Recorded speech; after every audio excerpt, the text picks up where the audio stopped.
What is going on, everyone? Welcome back to the Full 90. Now, I'm recording this a few minutes after the Premier League has finished, and obviously you know who the champions are, you know everything about what went down on this day. But today we're going to be looking back at my mid-season final table predictions. I hadn't made this channel by the start of the Premier League season. I came in at week 6, so I don't have a Premier League table from the very beginning. It would have been very interesting to see, but rest assured, come August I'm going to be doing it again for the next season. And I want to say, before we get into any of that, a massive shout out to all of you for supporting the channel. You know, we started this channel, like I said, back in week 6 of the Premier League, so, you know, a few months ago, and we're on our way to 5,000 subscribers, which is absolutely phenomenal. So if you want to stay tuned for the videos coming up on this channel, you know, we still got Champions League, Europa League, FA Cup football, transfer news, all that stuff that I plan to do on the Full 90 going forward in the summer and into the next season. Then be sure to subscribe and turn on the bell, because it's been a great journey. But anyway, let's have a little look back. We'll start from the bottom of the table. Now, obviously, I said Huddersfield would finish 20th. They did. Not much more to say then. Not many people thought they would survive the first season in the Premier League, but they made 2 seasons. They're going back to the Championship, which I think is on their level. And at this time, obviously, we don't know who's coming up to the Premier League along with Sheffield United and Norwich, but we do know who they're replacing with the relegated team. So the playoffs should obviously be very, very exciting. Coming up next in 19th place were Fulham, and I actually had Fulham placed at 17th in the table. I thought that the quality in the squad that Fulham did have could get the results to save themselves, and it was actually only after relegation that they actually started to do that, and they started to play like that. Fulham had a terrible start to the season, but I thought by the skin of their teeth on the last day they'd be able to secure survival and get the results they needed, but unfortunately that was not the case, and Fulham see themselves going down. So I placed them 2 places too high in 17th. They finished in 19th. They have been relegated. Now in 18th place finished Cardiff, who finished a place higher than I predicted. I predicted them to finish 19th, and Cardiff surprised a lot of people, and it's a shame to see them go down. And given that they beat Manchester United, deservedly so, on the final day, they were very, very close. I believe a point or 2 behind Brighton.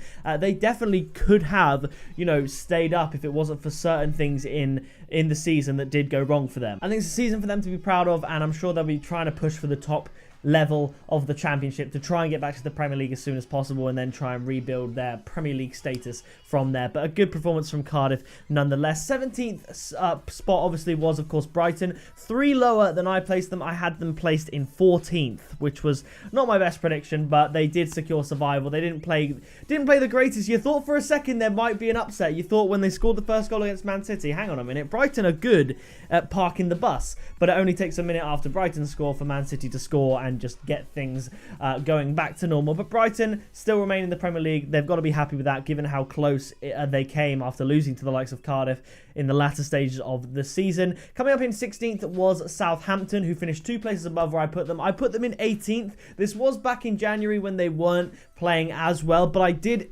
actually say in that video that I honestly didn't think they would be relegated, but my predicted results for the future games, which are obviously heavily influenced by current form, had suggested that they would. But obviously they turned their form around and they did not get relegated. They finished in 16th place. Now after Huddersfield, we have my second correct place prediction was Burnley in 15th. They did finish in 15th. I predicted them in 15th. An alright end to the season, but not the season we were expecting from Burnley. After they finished 7th last year, they really didn't live up to everyone's standards, and some people thought maybe their Premier League run would be hurt by their Europa League run, but they got eliminated from that fairly soon, I believe against Olympiacos, and they didn't really turn it around in the league. They started playing better football towards the end, granted, but 15th isn't really where people would expect to see Burnley. Now, coming up in 14th, we have Bournemouth, who finished 4 places lower than I put them in the January video. I put them in 10th. I believe they'd just beaten Chelsea like 4-0. They were on an absolute run. And I did say, however, at the end of the video, if there was one of the changes I would make to that table, because my predicted table was based on my predicted results for every match from that point going forward for each game. So obviously, like I said, based heavily on current form. I did say I'd probably bring Bournemouth a little bit lower down into the top of the bottom half of the table. And that is more likely where they finished. But they finished 14th, 4 places lower than I predicted in January. Now, Newcastle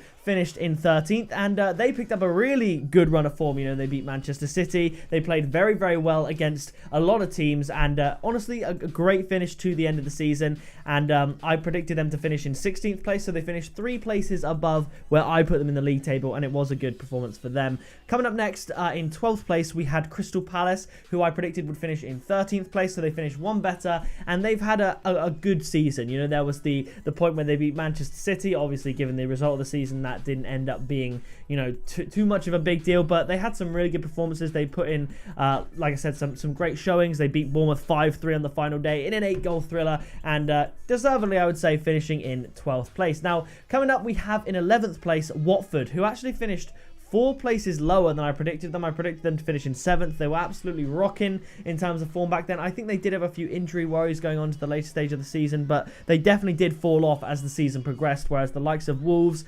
Leicester, Everton, they really kept up the pace. I predicted them to finish 7th. They finished 11th, so not particularly great there. Coming up next, we have in 10th place West Ham. I predicted West Ham to finish 11th, so not too bad, and especially considering I said I'd probably move Bournemouth down a bit to make way for the likes of West Ham. Not a bad prediction, but yeah, I predicted them to finish 11th, and they finished in 10th, so I'm happy with that one. Coming up next, we have another correct position. I predicted that Leicester would finish in 9th place, and they did indeed finish in 9th place, and there are some very good signs under Brendan Rodgers for next season, and it'll be interesting to see how they perform in the transfer window, because Leicester are a funny one. They're in amongst it, of course, with Everton, with now Wolves, with West Ham at the best of the rest sort of spot, but you know, they do have the Premier League title from a couple of years ago. They're an interesting kind of club, and you do think if there's going to be a team to push for the top 6, it will be Leicester or Everton, and Leicester are looking good. They tend to do good business, so I think it's going to be very interesting for Leicester fans next season. And 9th place is obviously on the basis that they didn't have the greatest start, but still a good finish, I would say, for them. Coming up next in 8th place, we have Everton. I did predict Everton down in 12th place. This was, if you remember back by January and December, after their run of dreadful form. And despite the dreadful form, and despite me placing them in 12th place, basing my future results on their current form, I did say if looking at the table I would change things, I'd move Everton up a bit and Bournemouth down a bit. So yeah, I did predict them in 12th for the video based on the future results I'd expect, but they played fantastically well. I would say they deserved 8th place, perhaps 9th with Leicester. You know, those two more or less the same, I would say, in terms of their season and how it went. But a deserved 8th place for Everton. And coming up next in 7th place, we have Wolves, who I predicted to finish in 8th. So they did one better, and they have to say they did fantastic.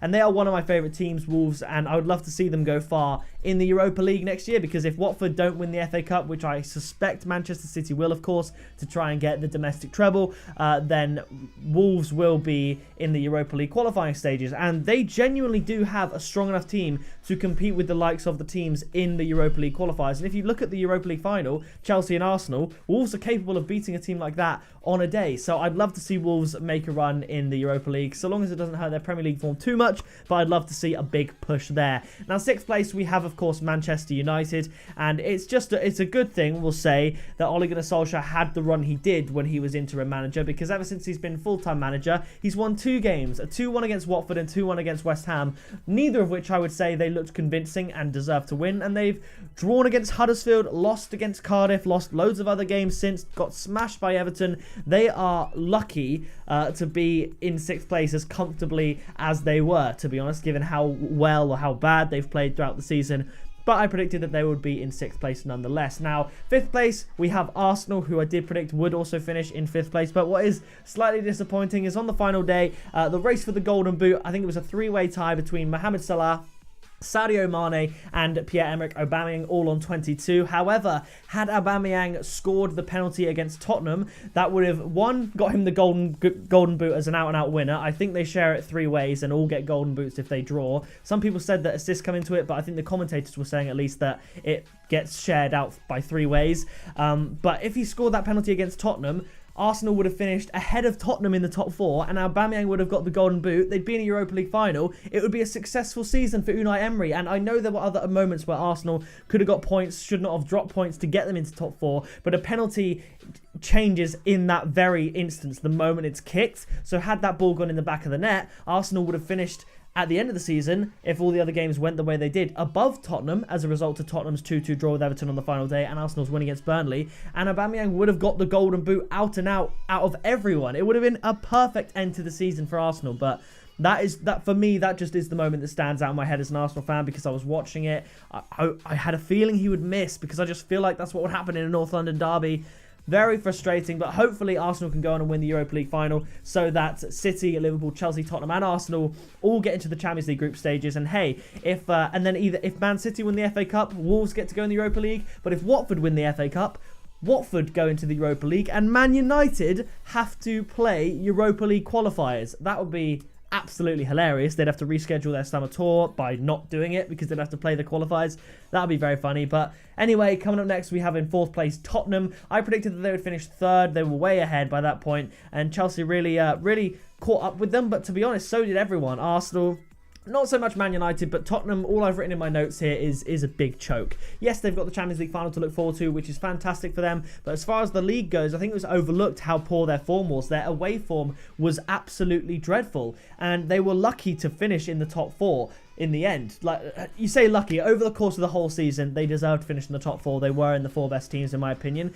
But given how poor they were doing, they were lucky in the sense that Chelsea, Arsenal, Man United kept dropping points. But they got their top 4 finish. They've got their Champions League final. So overall, a successful season for Mauricio Pochettino. And coming up in 3rd place, we had Chelsea, who I predicted would finish 4th. So they managed to get that 3rd spot off Tottenham thanks to some nice results for them and some poor results for Tottenham. At the start of the season, I actually did say in one of my first videos on the Full 90, I said that I was impressed with Chelsea and that they'd push Liverpool and Man City this year. I was wrong with that. Chelsea definitely didn't push Liverpool and Man City in terms of a title race.